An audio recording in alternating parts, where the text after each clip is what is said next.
হতাশা মাদক দিয়ে দূর হয় না। হতাশা দূর হবে, বলে দিব, তিনটা জিনিস, মাত্র তিনটা। কয়টা ভাই? এক, 5 ওয়াক্ত নামাজ। এক কি? নামাজে আপনি অজু করে সিজদা দেন, ইনশাল্লাহ আপনার মনে প্রশান্তি না আসলে আমাকে এসে বলেন যে আসুন।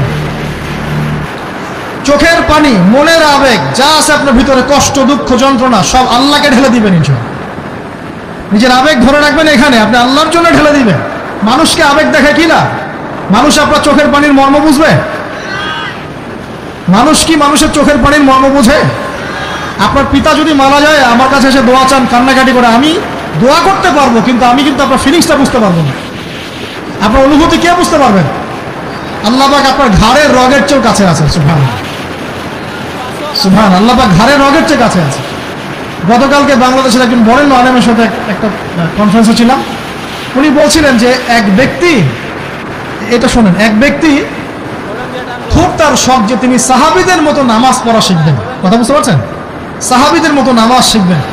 তো একজন বরেণ্য আলেমের কাছে এসেছেন, এসে বলছেন যে আমাকে সাহাবীদের মতো নামাজ শিখিয়ে দেন।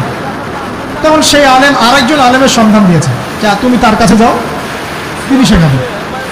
তো সেই ব্যক্তি তো অবাক হয়েছেন, কারণ যাকে প্রশ্ন করেছিলেন তিনি অনেক বড় মুহাদ্দিস, আর যার কাছে পাঠানো হচ্ছে তিনি অত বড় মুহাদ্দিস নন, কিন্তু আবেদ, আমল করেন। তাকে গিয়ে বলছেন উনি আমাকে পাঠিয়েছেন সাহাবী বলা নামাজ শিখিয়ে দেন। তখন তিনি বলছেন ঠিক আছে, সুন্দর করে অজু করে আসো, সুন্দর করে অজু করে আসো। অজু করার সময় খালি খেয়াল রাখবা যে আমি অজু করছি শুধু আল্লাহর সন্তুষ্টির জন্য। কি খেয়াল রাখবেন? অজু করছি শুধু আল্লাহকে রাজি খুশি করার জন্য অজু করছে, আর কোনো উদ্দেশ্য নয় আমার। অজু করতে যাচ্ছে, তিনি আবার বলছেন দাঁড়াও, শুধু আল্লাহকে রাজি খুশি করার জন্য অজু করো। আবার শুরু করছেন, আবার বলছেন শোনো, শুধু আল্লাহকে রাজি খুশি করার জন্য অজু করো।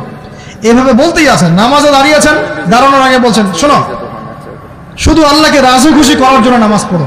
বলতেই আছেন। এক পর্যায়ে সে ব্যক্তি নামাজ শুরু করলো, নামাজে মনোযোগ এদিক ওদিকে যায়, আর তার মাথায় এটা আসে, এই শুধু আল্লাহকে রাজি খুশি করার জন্য আমাকে নামাজ পড়তে হবে, শুধু আল্লাহকে রাজি খুশি করার জন্য নামাজ পড়তে হবে। এই চিন্তা তার মনের মধ্যে ঘুরপাক খাচ্ছে। এভাবে নামাজটা সে শেষ করেছে। শেষ করে চিন্তা করছে যে নামাজ তো পুরোপুরি মনোযোগ দিতে পারলাম না, বারবার মাথার মধ্যে এরকম চিন্তা আসছে, আল্লাহ আমাকে তো মাফ করে দাও, নামাজটা আমার মনে হলো না ঠিক মতো।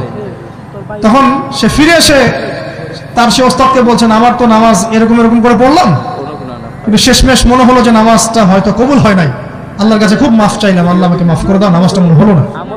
তখন সেই যে প্রথম ব্যক্তি যিনি পাঠিয়েছেন তিনি বলছেন এটাই হলো সাহাবীওয়ালা নামাজ। তারা আল্লাহকে রাজি খুশি করার জন্য নামাজ পড়তেন, নামাজ শেষ করে আল্লাহর কাছে ইস্তেগফার করতেন, আল্লাহ কিছুই হলো না, কিছুই হলো না। আমার কথা কি বুঝতে পারছেন? অতএব আল্লাহকে রাজি খুশি করার জন্য আপনি আপনার আবেগ, আপনার ইবাদত সব ফেলে দিবেন, অন্য কারোর কাছে কিছু পাওয়ার আশা করবেন। আমাকে আল্লাহ পাঠিয়েছেন দুনিয়াতে নামাজ পড়তে, রোজা রাখতে, দিনের প্রচার করতে, দিনের জ্ঞান অর্জন করতে, এই তো। তা আমি একজন মেয়ের জন্য জীবন নষ্ট করে দিব কেন? আমি তাহলে আল্লাহর কাছে কি মুখ দেখাবো, আর নবীর কাছে কি মুখ দেখাবো? ওখানে গিয়ে বলবো আল্লাহ আমি আমার অমুক প্রেমিকার জন্য আশেক হয়ে একদম জীবন দিয়ে দিয়েছি, আত্মহত্যা করেছি। গেছে ভাই, যাইতে দেন। যে ব্যক্তি আপনার অবস্থানকে মূল্যায়ন করে নাই সে আপনার যোগ্য ছিল না। এখন আপনি কি করবেন? নিজের অবস্থান উন্নত করেন, আপনার পিছনে লাইন ধরে ঘুরবে ইনশাআল্লাহ। এটাই বাস্তবতা। দুনিয়া খুব খারাপ জিনিস। মানুষের অবস্থানকে মূল্যায়ন করে, মানুষের অবস্থানকে মূল্যায়ন করে, কিন্তু আল্লাহ রাব্বুল আলামিন আপনাকে সর্বাবস্থায় ভালোবাসেন। আলহামদুলিল্লাহ। এই যে আমরা এখন অনেক পাপ করছি না, আল্লাহ কি আমাদেরকে আযাব দিয়ে ধ্বংস করে দিয়েছেন? আল্লাহ পাক এখনো আমাদেরকে ভালোবাসেন, রহম করেন, আল্লাহ পাক অপেক্ষা করছেন কখন তওবা করবে, আমি তওবা কবুল করব। এই কখন আমার বান্দা খেলে একবার বলে আস্তাগফিরুল্লাহ, আল্লাহ পাক সাথে সাথে মাফ করে দিবেন। সেই আল্লাহকে ভুলে আপনি কার পিছনে ছুটছেন? আমরা কিন্তু নিয়াত করতে পারি ভাই যে আমরা যারা ওয়াজ শুনলাম জীবনে কোনোদিন সিগারেটে হাত দিব না ইনশাআল্লাহ। রাজি আছি ভাই? অন্য বড় বড় জিনিস তো বহু দূরের কথা।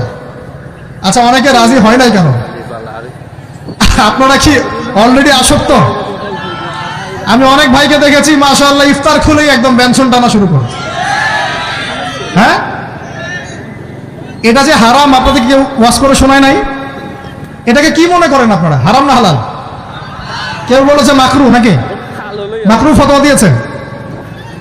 মাকরুহ শব্দের অর্থ জানেন আপনি? মাকরুহ শব্দের অর্থ কি শোনেন। সূরা বনী ইসরাঈল খুলবেন। কোন সূরা? সূরা বনী ইসরাঈল আল্লাহ পাক বলছেন আমি বনু ইসরাঈলকে এই কাজগুলো করতে নিষেধ করেছি। কোন কোন কাজ? জেনা করো না, জেনার ধার কাছে যেও না, এতিমের মাল আত্মসাৎ করো না, শিরিক করো না ইত্যাদি। যারা আলেম আছেন তারা আমার কথা বুঝবেন। এই কাজগুলোর পরে আল্লাহ পাক বলছেন যে এই প্রত্যেকটা কাজ আল্লাহর কাছে মাকরুহ, অপছন্দের। কিসের? অপছন্দ। তাহলে এটাকে আপনি সহজ মনে করছেন? নিয়াত করি আল্লাহ পাকের সন্তুষ্টির জন্য আমরা কোনোদিনও মাদকের সাথে সম্পৃক্ত হব না ইনশাআল্লাহ। আর বিশ্বাস করেন শুধুমাত্র মাদকদ্রব্য নিয়ন্ত্রণ অধিদপ্তর এই আইন কানুন এগুলো দিয়ে জরিমানা দিয়ে মানুষকে মাদক ছাড়ানো যাচ্ছে না, যাবে না। কেন যাবে না এটা আপনারা খুব ভালো করেই জানেন, আমি বলতে চাচ্ছি না। অনেক সময় মাদক বিরোধী কনসার্ট করে মানুষ, মাদক বিরোধী কনসার্টে ওঠার আগে এক বোতল ডাইল খেয়ে আসে আগে। এগুলো কি বাস্তব কথা বলছি না অবাস্তব কথা বলছি? আমাদের যুবক ভাইরা কোশ্চিন কালেও মাদকের ধার কাছে যাবেন না ইনশাআল্লাহ। একটা হাদিস খালি মনে রাখেন, একটা এই হাদিসটা মনে রাখেন। নবী সাল্লাল্লাহু আলাইহি ওয়াসাল্লাম বলেছেন কেউ যদি মাদকদ্রব্য সেবন করে তার 40 দিনের নামাজ কবুল হবে না। সিগারেট একটা খেয়েছি, 40 দিন নামাজ নাই। এরপর যদি সে তওবা করে আল্লাহ মাফ করে দিবেন। আবার যদি মাদক খায় আবার 40 দিন কবুল হবে। যদি আবার তওবা করে আল্লাহ মাফ করে দিবেন। আবারও যদি খায় আবারও 40 দিন কবুল হবে না। আবারও তওবা করলে আল্লাহ আবার মাফ করে দিবেন। চতুর্থবার সে যদি মাদক খায়, আল্লাহ রাসূল সাল্লাল্লাহু আলাইহি ওয়াসাল্লাম বলেন আল্লাহ পাক কিয়ামতের মাঠে তাকে তিনাতুল খাবাল পান করাবেন। কি পান করাবেন?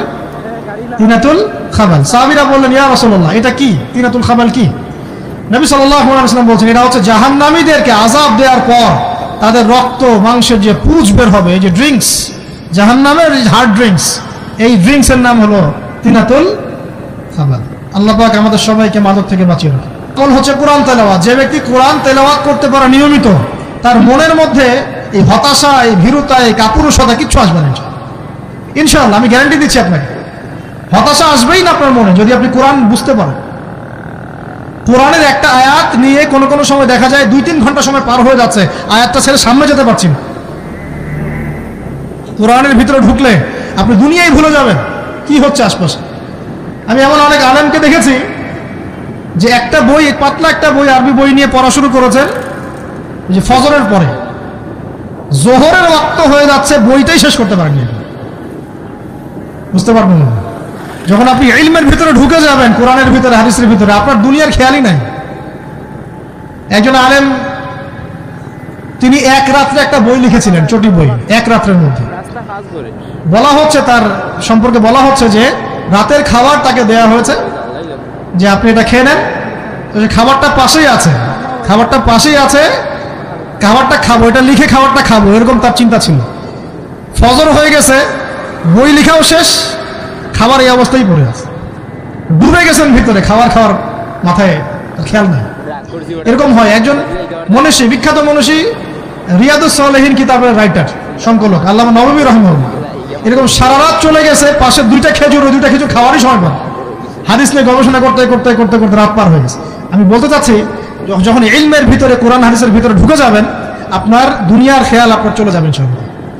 এই টেনশন, হতাশা, এই সেই বাদ। তখনই আল্লাহ পাক আপনাকে তার পক্ষ থেকে রহমত দিবেন, বরকত দিবেন, আল্লাহ আপনার দুনিয়ার কাজগুলো করে দিবেন ইনশাআল্লাহ। তখন দেখবেন কেউ আপনার দুনিয়ার ওই কাজটা করে দিয়েছে, কেউ ওই কাজটা করে দিয়েছে, কেউ বাসায় খাবার পাঠিয়ে দিয়েছে, আল্লাহ পাকই এগুলো করাই দিবেন ইনশাআল্লাহ। তো প্রিয় ভাইরা, মাদকে যাবো না আল্লাহর কাছে আসবো?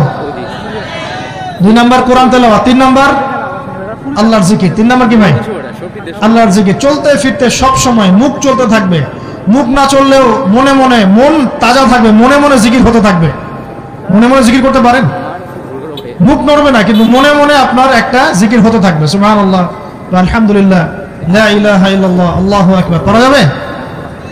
পারে। মানুষের মন কখনো চুপ করে থাকে না, কিন্তু মানুষের মন অলওয়েজ কিছু না কিছু চিন্তা করতেই থাকে, করতে থাকে না, যতক্ষণ না ঘুমায় মানুষ।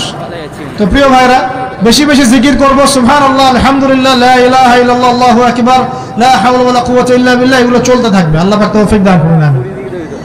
আমরা আমাদের সমাজে যুবকদেরকে এরকম টিকটকে দেখছি, অনলাইনে আসক্ত দেখছি, জেনায় আসক্ত দেখছি, পর্নোগ্রাফিতে আসক্ত দেখছি। আমরা দেখছি আমাদের যুব সমাজকে মাদকে আসক্ত, কিশোর গ্যাংয়ে আসক্ত।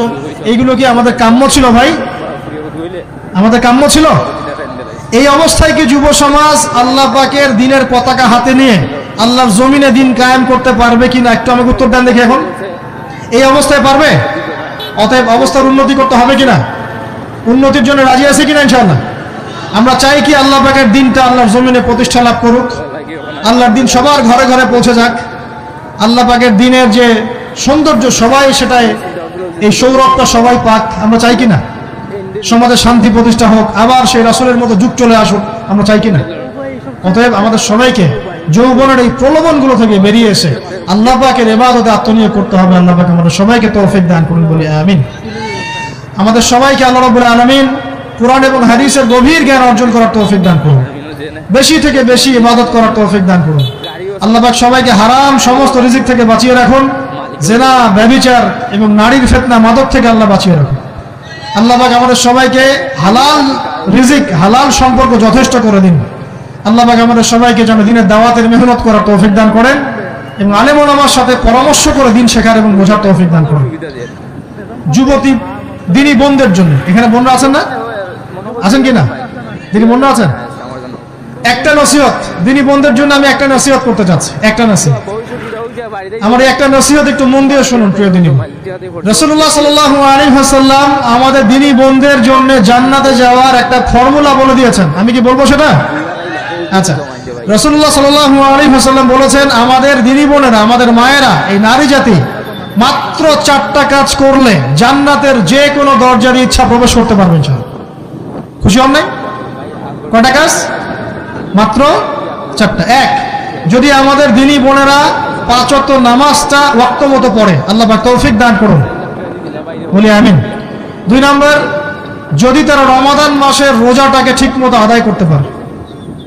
1 নম্বর 5 ওয়াক্ত নামাজ ঠিকঠাক আদায় করা, 2 নম্বর রমজান মাসের সাওম রাখা, 3 নম্বর তাদের লজ্জাস্থানের হেফাজত করা, মানে শরঈ পর্দা মেনটেন করা, শরঈ পর্দা মেনটেন করা। এবং আমি বলে দেই, চেহারাটা আপনাদের পর্দার অন্তর্ভুক্ত। এটা নিয়ে অনেক বাকবিতণ্ডা হয় না সমাজে, চেহারা দেখানো যাবে কি যাবে না ইত্যাদি। চেহারা আপনার পর্দার অন্তর্ভুক্ত বিষয়, ফুল স্টপ। এর উপরে ফতোয়া অনেকভাবে দিচ্ছে, কিন্তু বরেণ্য উলামায়ে কেরামের কিতাবগুলো ঘাটাঘাটি করেন, তাদের ফতোয়া হচ্ছে চেহারা আপনার পর্দার অন্তর্ভুক্ত বিষয়, চেহারা ঢেকে রাখবেন, আল্লাহ পাক তৌফিক দান করুন। চোখ থাকবে খোলা, ঠিক আছে। 4 নম্বর, স্বামীর আনুগত্য করতে হবে। স্বামীর আনুগত্য, এই যে আনুগত্য শব্দ শুনলেই মানুষের একটা মানে নেগেটিভ ধারণা তৈরি হতে পারে। স্বামীর আনুগত্য মানে কি আমি তার দাসত্ব করব? আনুগত্য মানে, প্রিয় দিনী বোন, আনুগত্য মানে দাসত্ব নয়। আনুগত্য মানে কোরআন সুন্নাহর যে বিধানগুলো আপনার স্বামী আপনাকে পালন করতে বলবে, আপনি সেগুলো করবেন, আপনি করতে বাধ্য। কিন্তু স্বামী যদি কোরআন সুন্নাহর বাইরে কিছু করতে বলে, সেটা মানতে আপনি বাধ্য নন। স্বামী যদি আপনাকে বলে যে সুদ খাও, এই সুদী এনজিওতে আসো, নাম লেখাও। স্বামী যদি আপনাকে বলে যে আসো বেপরদায় বাইরে যাই, সাজুগুজু করে বের হও, চলো ঘুরে আসে বেপরদায়। স্বামী যদি বলে দেবরকে একটু খাবারটা দিয়ে আসো, আমার অফিসের কলিগ আসছে, খাবার পরিবেশন করো, আসো ডাইনিং এ আসো। এই যে হারাম কাজ, বেপরদার আদেশ করছে, সুদের আদেশ করছে, আপনি সেগুলো পালন করবেন না। কিন্তু হালাল বৈধ যে কোনো বিষয় আপনি স্বামীর আনুগত্য করবেন, এটা আপনার উপর ফরজ। এই 4টা কাজ যদি আপনি করতে পারেন, জান্নাতের যে কোনো দরজা দিয়ে ইচ্ছা আপনি প্রবেশ করতে পারবেন ইনশাআল্লাহ। আল্লাহ পাক আমাদের দিনী বোনদেরকে এই 4টা কাজ করার তৌফিক দান করুন। আমাদের সবাইকে আল্লাহ পাক জান্নাতের জন্য কবুল করুন, বলি আমিন।